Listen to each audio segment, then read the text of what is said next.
ادھر عورت مارچ، میرا جسم میری مرضی، یہ کہاں کی لونڈیاں ہیں جو رب کو کر رہی ہیں؟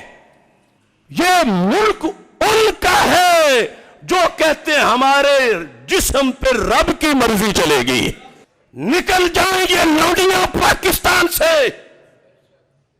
اور بھول جائیں مارچ کرنا۔ ایک ان کی حمایتی کہہ رہی تھی کورٹ میں کہ پاکستان سب کا ہے اور جیسے کوئی رہنا چاہے اسے رہنے دینا چاہیے، جو کرنا چاہے۔ تو کیا تم کپڑے اتار کے چلنا چاہو تو ہم چلنے دیں گے؟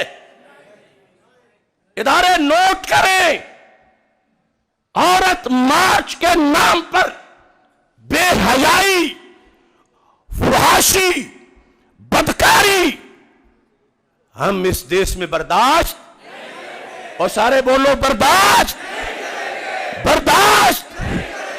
اولیاء کا ہے فیضان، اولیاء کا ہے فیضان۔ پاکستان کا مطلب کیا؟ دستور ریاست کیا ہوگا؟ دستور ریاست کیا ہوگا؟ دستور ریاست کیا ہوگا؟ یا صدیق، یا علی، یا حسن، یا حسین۔ یہ ذہن میں رکھیں، یہ بھی کوئی دلیل ہے کہ ملک سب کا ہے؟ ملک کلمے کی بیس پہ بنا ہے، جس نے کلمے سے ٹکرانا ہے اس نے یہاں سے جانا ہے۔ یہ کلمے کی بیس پہ بننے والا ملک ہے، یہاں کنجروں کو کھلا راج نہیں کرنے دیں گے۔ یہ ویسٹ کے گٹروں سے نکل کر آ کے پاکستان کو وائرس زدہ کرنا چاہتی ہیں۔ اپنی مرضی والوں سے پوچھو، کرونا وائرس چاہیے تجھے یا اس وقت بھی اپنی مرضی کرو گے؟ پوچھو ان سے، ان کے گٹروں سے نکل کے آئے ہو کہ کیا ہوتا ہے پھر۔ لہذا پاکستان اسلامک سٹیٹ ہے، شیطانوں کو کھلی چھٹی نہیں دے سکتے۔ یہ 20 لاکھ شہیدوں کے خون پہ بنا تھا، وہ 90,000 پاک باز عورتوں کی عزتیں لوٹی تھیں، وہ 2 کروڑ مسلمانوں نے گھر چھوڑے تھے اور 20 لاکھ نے جانیں دی تھیں۔ پھر یہ مدینہ منورہ کی کالونی بنی تھی، اور اب یہ یورپ کا محلہ بنانا چاہتے ہیں، نہیں بننے دیں گے۔ پاکستان کا مطلب کیا؟ دستور ریاست کیا ہوگا؟ ایک اور حدیث ہے، میرے نبی نے فرمایا ثلاثۃ قد حرم اللہ علیہم الجنہ، 3 لوگ وہ ہیں جن پر جنت حرام، مدمن الخمر، شراب نوش، شرابیں پینے والا، والعاق لوالدیہ، ماں باپ کی نافرمانی کرنے والا، والدیوس، اور دیوس دلہ آدمی، وَهُوَ الَّذِي يُقِرُّ السُّوءَ فِي أَهْلِهِ۔ یہ دیوس کون ہے؟ جو اپنے گھر میں برائی دیکھے، گھر میں بے حیائی دیکھے اور صرف نظر کر جائے۔ بیٹی کو دیکھے بیٹی برائی میں مبتلا ہے، بے حیائی میں مبتلا ہے، بیوی، بہن یا وہ خواتین جو اس کی سرپرستی میں ہیں انہیں دیکھے اور وہ ان کی برائیوں اور ان کی بے حیائیوں کو دیکھ کر آنکھیں موند لے، اسے دیوس کہا۔ فرمایا ہر شخص بڑے سے بڑا گناہگار جنت میں جا سکتا ہے، لیکن یہ دلہ اور دیوس اور ہمیشہ کا شرابی اور ماں باپ کا حق، ماں باپ کا نافرمان، یہ لوگ جنت میں نہیں جا سکتے۔ غور کیجئے، آج خواتین کو یہ ورغلایا جا رہا ہے کہ میرا جسم میری مرضی، حالانکہ آپ کے علم میں ہونا چاہیے ایک عورت کی وجہ سے قیامت والے دن 5 مرد دوزخ میں جائیں گے۔ اس کا باپ، اس کا بھائی، اس کا بیٹا، اس کا شوہر، 4 آدمی جہنم میں جائیں گے۔ باپ، بیٹا، بھائی، شوہر، کون سا سا بیٹا، کون سا بھائی، کون سا شوہر اور کون سا باپ جس نے اس عورت کی بے حیائی کو دیکھ کر آنکھیں بند کر لی، نوٹس نہ لیا؟ اسلام کہتے اتنی نفرت کرو جتنی تم میں طاقت ہے ہاتھ سے روکنے کی، یہ تو روکو، وگرنہ زبان سے روکو، وگرنہ دل سے برا جانو، اس کے علاوہ کوئی راستہ نہیں ہے تمہارے پاس۔ لیکن آپ کو پتا ہے کہ بیٹا بڑے بڑے کام ماں سے منوا لیتا ہے، بھائی بہنوں سے بڑے بڑے کام منوا لیتے ہیں، تو بے حیائی کے ارتکاب کے حوالے سے یاد رکھیے یہ صرف ایک عورت ہی جہنم میں نہیں جائے گی۔ میرے دوستو، بڑا نازک وقت آ چکا ہے، آج کا یہ میڈیا، سوشل میڈیا، یہ خواتین کو، یہ انٹرنیشنل اربوں ڈالر اس پر لگائے جا رہے ہیں کہ خواتین کو ابھارو، اور معاشرے کے اندر ایک وقت ہوتا تھا جب جناب کوئی عورت گاڑی چلاتی نظر آتی تھی تو 10 بندے کہتے تھے کوڑی گڈی چلا رہی، عورت گاڑی چلا رہی ہے، یا کبھی کسی عورت کا ننگا سر ہو 10 بندے کہتے تھے وہ دیکھو جی اس کے ماں پیو کتنے بغیرت ہیں، وہ اس کے بہن بھائی کتنے بغیرت ہیں۔ اور آج حالت یہ ہے بھائی بہن کو موٹر سائیکل پہ پیچھے بٹھائے گا، اس کے بال ننگے ہوں گے، اسے کوئی شرم نہیں آئے گی، اسے یونیورسٹی چھوڑنے جائے گا، اسے کوئی حیا نہیں آئے گی۔ بیٹا اور باپ اپنی بیٹی کو خود گاڑی میں لے کے جائے گا، درا حال ہے کہ وہ میک اپ کر کے اپنے تمام کے تمام چہرے کے نقوش لوگوں اور غیر محرموں کے سامنے عیاں کر رہی ہوگی، اس کو کوئی غلط آج نہیں سمجھ رہا۔ اور دوستو، یہ برائی ہمارے دروازوں پہ آہستہ آہستہ دستک دینے کو آ رہی ہے، کیونکہ برائی معاشرتی طور پر پھیلتے پھیلتے گھر کے اندر آ جاتی ہے، پھر اس کا دروازہ نہیں روکا جا سکتا۔ لہٰذا ہر باپ، ہر آپ ہزاروں کی تعداد میں اس وقت یہاں ہیں، اگر یہ ہزاروں لوگ اپنی اصلاح کریں کہ انشاءاللہ ہم اپنے گھروں میں دیوسی والا کام نہیں ہونے دیں گے، تو آپ یقین کیجئے معاشرے میں اسی طریقے سے اصلاح کے پہلو سامنے آتے ہیں۔ کچھ عورتیں سڑکوں پہ نکلی، ہاتھ میں پوسٹر اٹھائے ہوئے تھے اور اس پہ لکھا تھا میرا جسم میری مرضی۔ یہ کس کی طرف بلا رہے ہیں جی؟ چند لوگ ہی بولے میرا جسم میری مرضی، استغفر اللہ، کفر، کفر، اس کو لائٹلی نہ لیں۔ ریاست سے بھی بغاوت ہے، اسلام سے بھی بغاوت ہے، یہ ریاست سے بھی بغاوت ہے اور اسلام سے بھی بغاوت ہے کہ میرا جسم میری مرضی۔ ایک عورت کی شادی ہو گئی ہے، ہفتہ ایک خامد کے پاس رہی ہے اور پھر وہ منہ کالا کرتی پھر رہی ہے، کبھی کسی کے ساتھ کبھی کسی کے ساتھ۔ خامد نے سمجھایا تو میری بیوی ہے، تیرے جسم پہ صرف میرا حق ہے۔ وہ بیوی کہہ سکتی ہے میرا جسم میری مرضی، کہہ سکتی ہے؟ اگر بیوی اپنے خامد کو جواب دے تو کون ہوتا ہے سمجھانے والا؟ میرا جسم ہے، میں جیسے چاہوں زندگی گزاروں۔ دنیا کا کوئی مذہب اس عورت کی طرفداری کرے گا؟ کوئی انسان جس میں انسانیت ہے وہ اس عورت کی طرفداری کرے گا؟ لوگ اس کو یہی سمجھائیں گے تیرا نکاح ہو گیا ہے، تیرا جسم پر صرف تیرے خامد کا، تو اب ایک کی ہے۔ کاش کوئی سمجھ جائے میں کیا کہہ رہا ہوں، تیرا نکاح ہو گیا ہے، تو بس ایک کی ہے۔ اگر تو کہ میرا جسم میری مرضی، پیدا ہونے والے بچے کا نسب ہی نہیں ثابت ہوگا، پیدا ہونے والے بچے کا نسب ہی نہیں ثابت ہوگا، وہ باپ کہاں تلاش کرے گا؟ جن معاشروں نے یہ آواز اٹھائی میرا جسم میری مرضی، وہاں باپ کے خانے میں کیا لکھا ہوتا ہے پتہ ہی نہیں باپ کو۔ وہاں باپ کے خانے میں نہیں لکھا ہوتا کہ فلاں باپ ہے، کیونکہ عورت نہیں بتا سکتی کہ اس کا باپ کو۔ یہ آواز کہ میرا جسم میری مرضی، اسلام کی تو شان ہی بڑی اعلیٰ ہے، کوئی دوسرا مذہب اس کی تائید نہیں کر سکتا۔ ہاں وہی تائید کرے گا جس کے اندر سے غیرت ختم ہو چکی ہے، جو چلتا پھرتا شیطان بن چکا ہے وہ اس کی تائید کرے گا، ورنہ جس کے اندر انسانیت ہے وہ اس نعرے کی تائید کر سکتا نہیں۔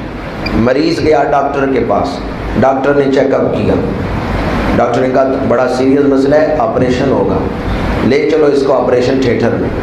وہ آپریشن تھیٹر میں لے گئے، ڈاکٹر آیا، اس نے کہا بے ہوش کرو اس کو۔ مریض نے کہا نہیں مجھے بے ہوش نہیں کرنا۔ ڈاکٹر نے کہا کیوں؟ مریض نے کہا میرا جسم میری مرضی۔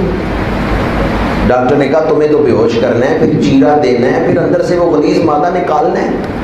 مریض نے کہا نہیں ڈاکٹر صاحب، آپ نے میرے جسم میں چیرا بھی نہیں دینا، آپ نے شوائیں بھی نہیں لگانی، آپ نے انجیکشن بھی نہیں لگانا۔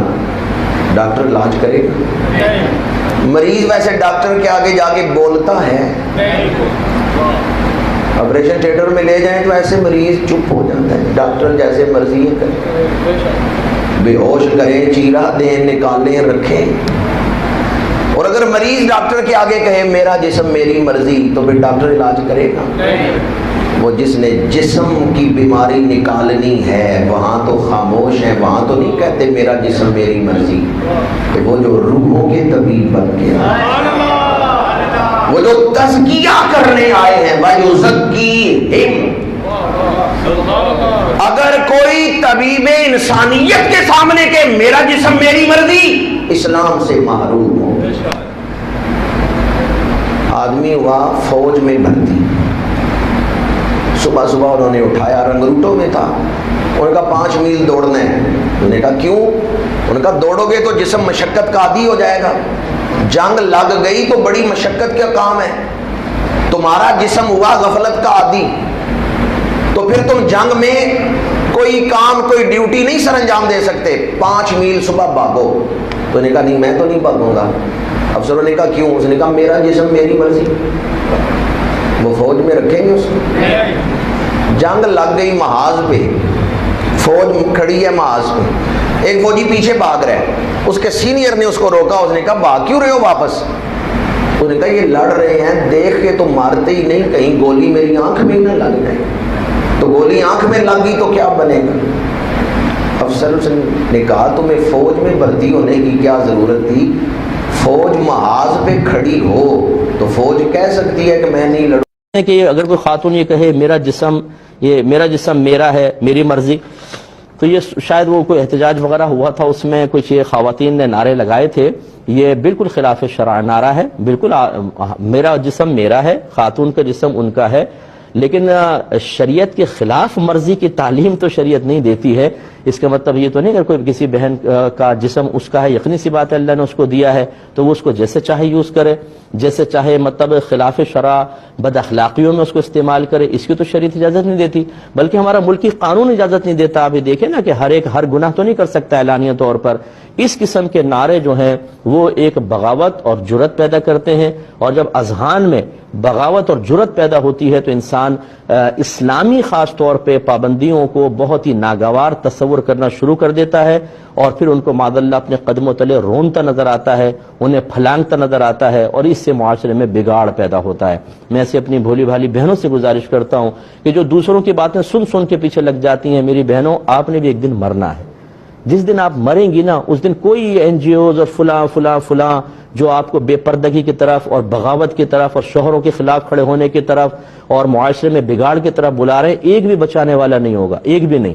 اس کے بعد جب آپ قبر میں جائیں گی تو پھر آپ کا انجام کیا ہوگا؟ پھر میدان محشر میں خود ان کا بھی انجام دیکھ لیجئے گا، جو اس طرح تعلیم شرع کے خلاف عورتوں کو ابھار کر انہیں معاذ اللہ بے حیائی کی طرف لانے کی کوشش کرتے ہیں، یہ کس قدر شرمندہ ہو کے اپنے سر جھکا کے کھڑے ہوں گے۔ اس وقت اس گروہ میں شامل ہونا آپ کے لیے یقیناً نقصان کا باعث ہوگا۔ اس لیے خصوصاً جو کالج یونیورسٹی میں ہماری بچیاں پڑھتی ہیں، میں ان سے گزارش کرتا ہوں کہ ہرگز جذباتی پن سے کوئی قدم نہ اٹھائیں۔ آپ نے اس دنیا کو چھوڑ کر جانا ہے، جب تک آپ لوگوں کے درمیان رہتے ہیں ہو سکتا ہے ان کی گفتگو سے آپ کو اپنی خطا کا کوئی احساس نہ ہو، نہ آپ گلٹی فیل کریں، نہ ندامت، نہ شرمندگی، لیکن موت تو آئے گی۔ مرنے کے بعد جو کیا ہوگا یہ آپ کے نبی آپ کو بتائیں گے، یہ لوگ نہیں بتا سکتے ہیں۔ آپ کے نبی نے بتایا شرمندگی، رسوائی، ندامت اور عذاب ہے، اس سے بچ کر رہیں۔ جو بی بی پردہ کرے گی اس پہ مکھیاں نہیں بیٹھیں گی، جو عورت پردہ کرے گی اس پہ مکھیاں، اور اگر اس پہ مکھیاں بیٹھ گئیں تو پھر وہ کسی کے لیے قابل قبول ہے۔ اور اگر پردے میں چھپی رہی اور بھائی قیمتی چیزوں کو غلاف چڑھتے ہیں، کسی نے کبھی کیمسٹری غلاف پہ نہیں چھپائی، فزکس نہیں چھپائی، کبھی کسی شاعر ادیب نے اپنا لکھا ہوا شاعری کا کلام نہیں چھپایا،